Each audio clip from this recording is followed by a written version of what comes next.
Assalamualaikum warahmatullahi wabarakatuh. Halo pejuang akuntansi, berjumpa lagi dengan Teacher Mira Karmila dalam mata pelajaran komputer akuntansi. Pada video kali ini kita akan membahas mengenai pembuatan jurnal penyesuaian perusahaan UD Brahma. Karena sebelumnya kita sudah input transaksi yang terjadi selama bulan Desember 2018.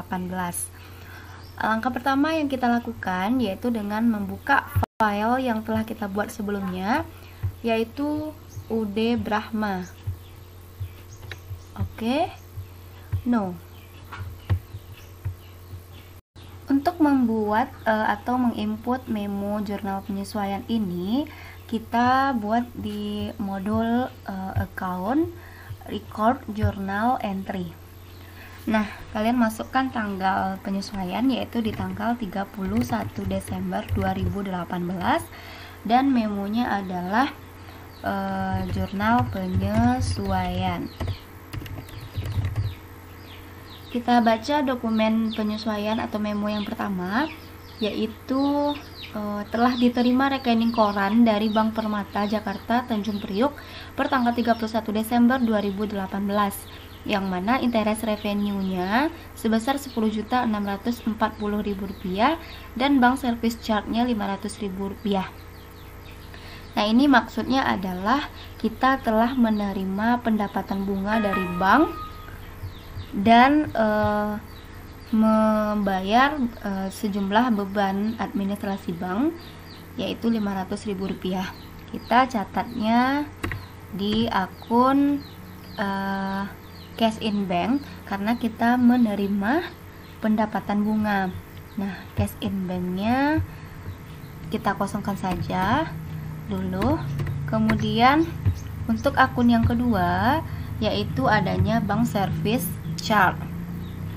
Bank service charge use account. Nah, Rp500.000. Beban ADM bank itu bertambah di sebelah debit.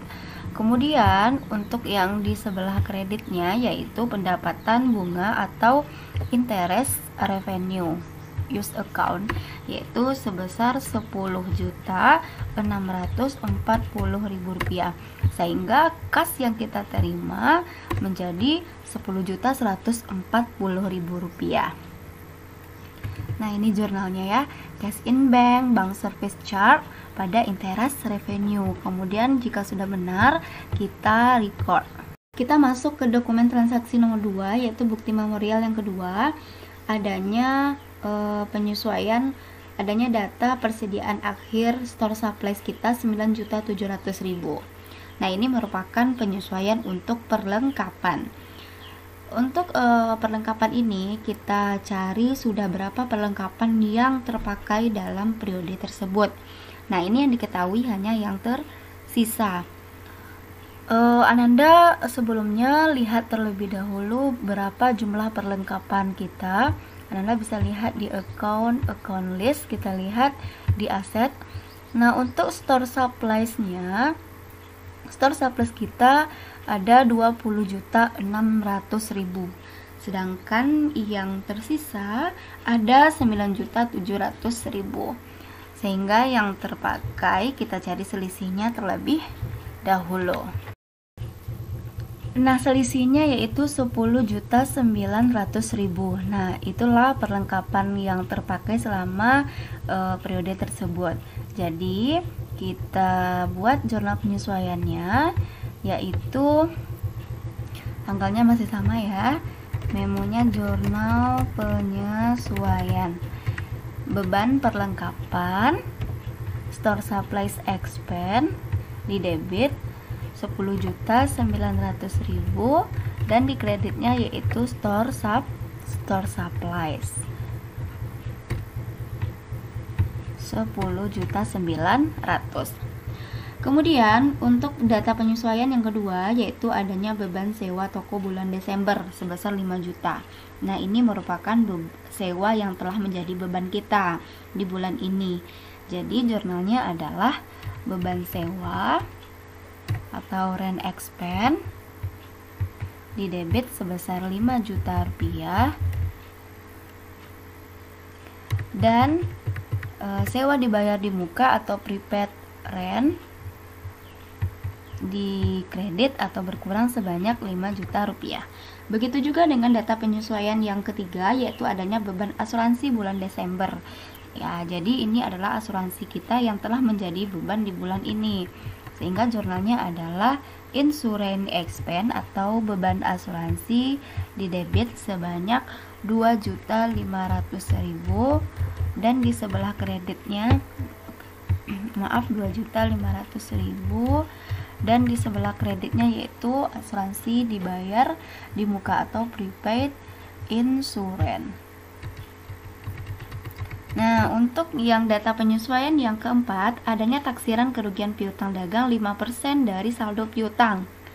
Jadi yang perlu kita perhatikan di sini, kita lihat dulu berapa saldo piutang kita. Kita tutup ini sebentar.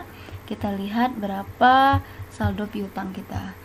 Di account receivable kita adalah 712.800.000 rupiah. Kita kali dengan 5% karena ditaksir ada yang nggak bisa ditagih 5%. 5% dikali 712.800.000. Kemudian kita kurangi dengan allowance for doubtful debt-nya. Nah, karena allowance for doubtful debt-nya itu di sebelah kredit, maka kita kurangi hasilnya nanti. Kalian hitung terlebih dahulu ya, yaitu 4.840.000. Nah, jurnal ketika ada taksiran kerugian piutang ini adalah bad debt expense atau beban kerugian piutang di debit 4.840.000 dan di kredit adalah cadangan kita. Cadangan akan bertambah karena ada yang ditaksir tidak bisa ditagih, 4.840.000 rupiah. Nah, setelah selesai untuk dokumen transaksi nomor 2, baru kita record. Sekarang kita lanjut ke dokumen transaksi nomor 3, yaitu bukti memorialnya. Ada penyusutan peralatan bulan Desember sebesar 2.500.000. Nah, ini kita catat di record journal entry lagi. Itu keterangannya masih sama ya, jurnal penyesuaian atau adjustment entries. Ketika ada penyusutan, ini jurnalnya adalah beban penyusutan atau depreciation expense. Berapa besar penyusutannya selama bulan Desember, yaitu 2.500.000 rupiah. Dan di sebelah kreditnya adalah akumulasi penyusutan peralatan equipment akum debt. Untuk isi memo yang kedua, yaitu adanya gaji bulan Desember sebesar 7 juta yang akan dibayar tanggal 2 Januari 2019. Ada beban gaji yang belum dibayar, sehingga ini disebut dengan beban terutang. Jika ada beban terutang, maka jurnalnya adalah beban gaji pada utang beban. Beban gaji atau wage and salaries expense yaitu sebesar 7 juta rupiah dan di kreditnya adalah expense payable atau accrued expense.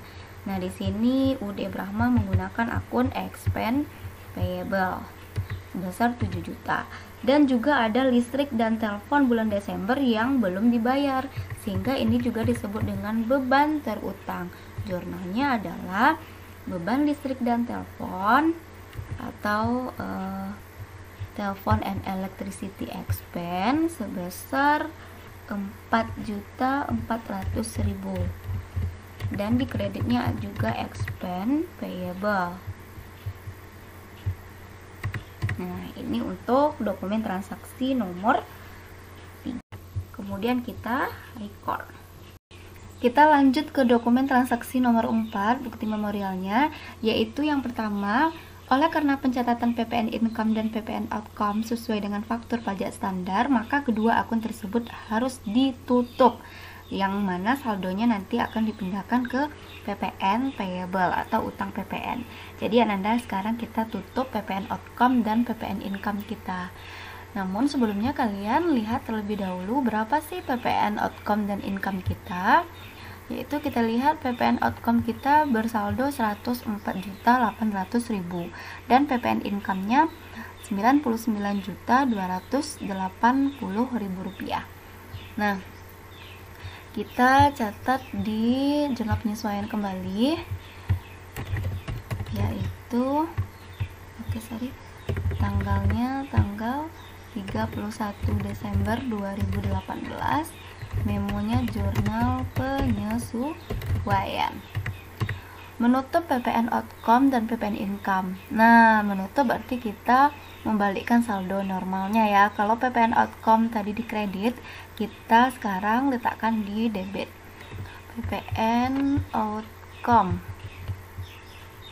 di sebelah debit,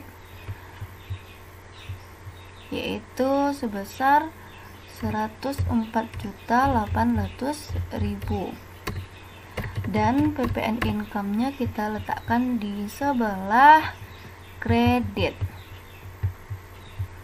yaitu 99.280.000.